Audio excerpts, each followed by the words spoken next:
I was really, really pleased with how we executed for the first 3 quarters. I'm a little displeased that we didn't get to work on our motion offense because they played zone the entire game. So to score 72 against a zone is pretty good, so I'm happy with that. And I was really happy with our ability to get the ball to the high post and then make plays out of it. Brooklyn Gray made some beautiful plays, and our ability to rebound today. Now, we missed a lot of bunnies, we missed a lot of putbacks, but I think we had 23 O-boards, and that's a great, and they had some good size, they had some good bigs, so that was a focus of ours. Every focus we had, guard without fouling was number 1. We sent them to the line 4 times. Hit goal number 1. Number 2 was rebounding. Out-rebound them and get more than 20 O-boards. We did that, goal number 3. And then the last one was hold them to 36 points and under. A little disappointed in how we finished the game with our substitutes, but I just thought, not that we didn't score, I just thought we weren't tough enough defensively and rebounding. And so, I'm a perfectionist. When you get minutes and you get good minutes, you need to be able to perform and do what we do. And so a little disappointed in how we finished the game defensively, but overall, really, really happy win to send the kids off to Christmas break. Questions for Coach? Tammi, I remember after the Princeton loss, you were talking about how this team needs to be tougher, and then I think it was better in the Providence win, and then 52 to 35 rebounding. Is that like part of the toughness that you're talking about? Defense and rebounding, screening, diving on the ball, on loose balls. Those are toughness plays that, going to the boards every possession. That's a toughness play. When you fatigue and you gotta swim and move, and it's like an O-line or a D lineman. When you get tired, that's toughness. Who's gonna win? Who's gonna win the battle? And we haven't always done that. And so today, Albina had a really, really good rebounding game.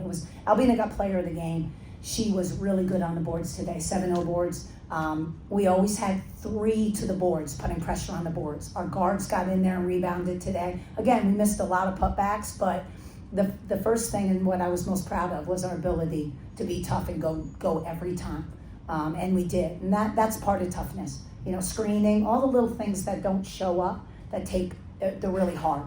And, teams that are really good do them, and they do them consistently. And so that is one of the toughness things, is rebounding. Coach, you talked about in the fourth how you didn't close the game out defensively. You wanted to. In the second and the third, you held them to just 10 points combined. You went on a 10-0 run to start both the second and the third. What was the switch between the first after letting them score 12 in the second and third to only combined score 10? It's just getting your rhythm. You get when you first are guarding, you're giving them a gap 2. You may give a couple uncontested because you don't want to get beat. You're trying to feel them out, their sets. We got stung on a couple ball screen actions and DHOs, but once you get a feel for what they're running and how you can pressure them and what their go-tos are, then you get in a rhythm. And it usually happens around the 5-minute mark, after the first 5 minutes, 6 minutes. And so second quarter, we just turned it up defensively a little bit, and third quarter. And I was really pleased on how we came out at halftime. We've had really bad lulls at halftime. We've been up 20-21, come out and they go on 8-0, 9-0 runs. We came out, we got stops, and we scored. He had to call a timeout. I think he burned a timeout, Terrell did. But I was really, really pleased with how we started the second half. And again, I was really pleased with my starters today. I thought they did an excellent job executing my top 6 or 7, 8 players. If they would have played, the whole game, we probably could have scored 100 today. But really happy with how they executed for every minute they were on the floor. Coach, Liliana Fancha gave you some look like quality minutes defensively. It feels like she's communicating, she's not getting lost in rotation. Can you speak to kind of as a freshman having that sort of confidence on the defensive end? Yeah, Lily's a big body, and she gives us that post presence a lot different than Albina. She's a lot more physical. It's a big body. She's a really good pick and roll defender. She really is a good plugger, and she's a great rebounder. You got to get around her to get O-boards, but it was big minutes, and we're going to need her going into the A10. We're just gonna, we can't play small the whole time. We've got some true post players in our league, and so Lily's going to have to play. Emmy and Lily are going to have to come along, and so today was good for her. You know, the one thing with Lily is she's a little raw. She's got to get her balance and her finishing. But once she figures that out in the paint, she'll be a force. She'll be really good. And so I was really pleased with Lily today. Really pleased. Yeah, Coach. 11 different players got minutes today. 7 players got over 18 minutes. How do you plan to manage minutes in conference play versus non-conference play? You know, conference play. You know, these kind of games where you're up 30, 24, 30. You know, you have the luxury of getting everyone minutes and playing everyone. I have to keep everyone healthy going into Christmas break. I'm not going to play my starters, you know, 36 minutes like a lot of schools are doing so they can score 100, get their net, you know, good. But going into conference play, you're going to earn your minutes. You know, you gotta win games. And so the people that are performing and getting the job done in practice, those are the ones that you feel confident as a coaching staff. When you get it done in practice, you will play. And if you've not had a good week of practice, you know, you don't feel real confident putting a kid in that can't get it done. So, you know, the minutes are earned. And, you know, some games you could go 8 deep, some games you could go 7 deep, some games you could go 12 deep. That depends on our players and how they practice and how they're performing in a game, you know, and they earn that. But I love going 9 deep, I really do. And, you know, we got some kids that can't play 40 minutes. They may have to play 36 or 37, Palmyra, Brooklyn, and Nez. They're 3 of them. You know, I need Brooklyn on the floor to be able to pass. The kid can really pass. And in that high post, if people are playing, she's the one that makes other people around her better.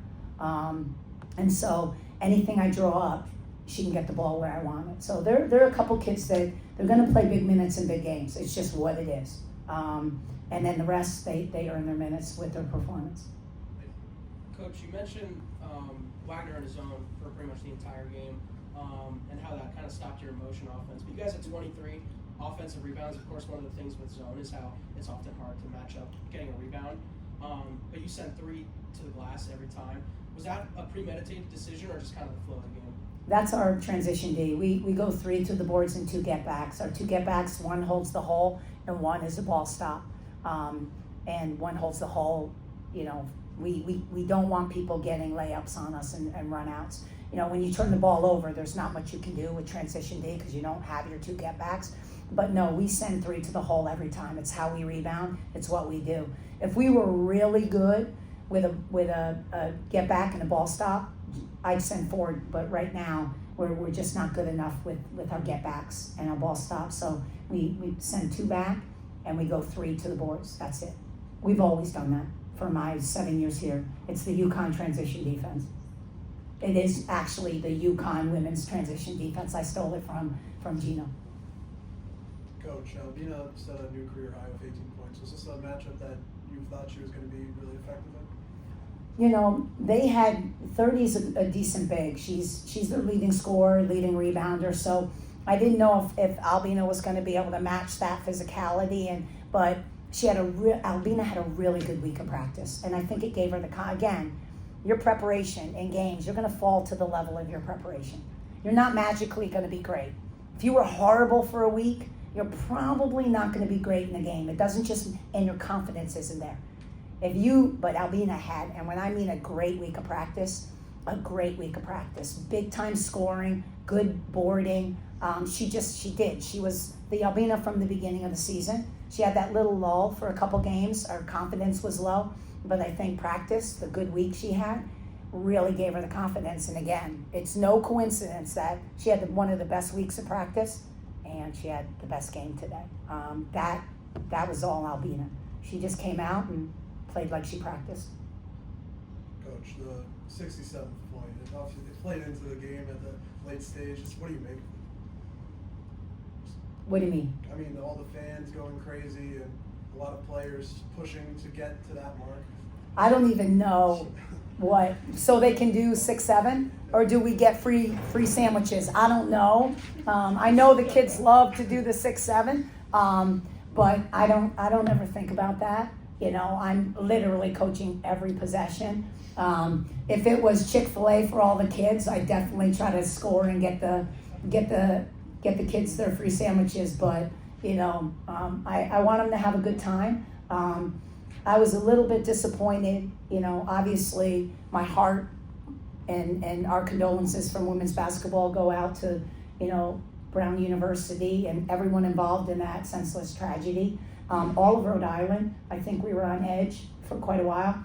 We were sold out for Education Day, and then a lot of schools preempted, canceled due to safety. And, you know, it was unfortunate. And then thank God last night, late, they caught the shooter. And I would have loved the house pack, but totally understand. But this is an important day for us. Education Day is our favorite day of the year. And I love the kids to be able to come and see college basketball. And what I said before the game, I was one of those students that went to a Penn State game, women's basketball game, and I wanted to be that. And I, for the first time, got to see it live. And I said, that's what I'm going to be. And that was my goal. So I know how it is important for our state to let the kids come, enjoy it, dream big, and get to see, you know, women or what they could be in the future. So I love Education Day. It means the world to our kids. It means the world to our program. And our marketing department, kudos out. They have it sold out. They do a great job every year. So I wish we could wind it back and change a game coming down the pipe and do another Education Day. I would if I could. It's just really hard, but it's a great day when the kids come. So non-conference play is now over. Just wondering what you make of the whole slate up to this point. Like, do you think this team is where it should be after non-conference entering A10 play? I do think we're where we should be. You know, we're way far ahead of where we were last year. It's not even close. In everything we do, it's just a different team. The way we prepare, the way we execute, the way we practice, the chemistry on and off the court. It is a different vibe. It's a different team. And so we're as a coaching staff, we're very happy with ending non-conference play. If you would have told me we'd be 10-2 with as many new faces as we had, and lose, I think we lost by 7 and we lost by 5. 2 games that we're in that could have went either way. I'm really pleased with our performance now. Going into A10 conference, I also think our opponents got us ready for what we're going to see. We played a lot of motion teams. We played a lot of motion teams. We played a lot of athletic teams. We played people with great bigs, great guards. And so I think our non-conference slate, it was not easy. I think we're power ranking number 1 in the A10 women's basketball. And so top 3 net in our conference. And so I think it did what it was supposed to do for us, and it got us ready. Now, entering the break, I'm already thinking about Richmond. And so, you know, we're gonna have to play really, really well. They're a great team, great offensive team. We're gonna have to score with them. Not as potent as they were last year. Obviously, they lost some key pieces, but great player in Maggie Dugan, best player in the league by far. And you know, we're gonna have to play 40 minutes and play really, really tough. But biggest thing is we're gonna have to score the ball to be in the game. Any final questions for Coach? Thank you all very much and have a great holiday break. Thanks, guys. Merry Christmas. Enjoy.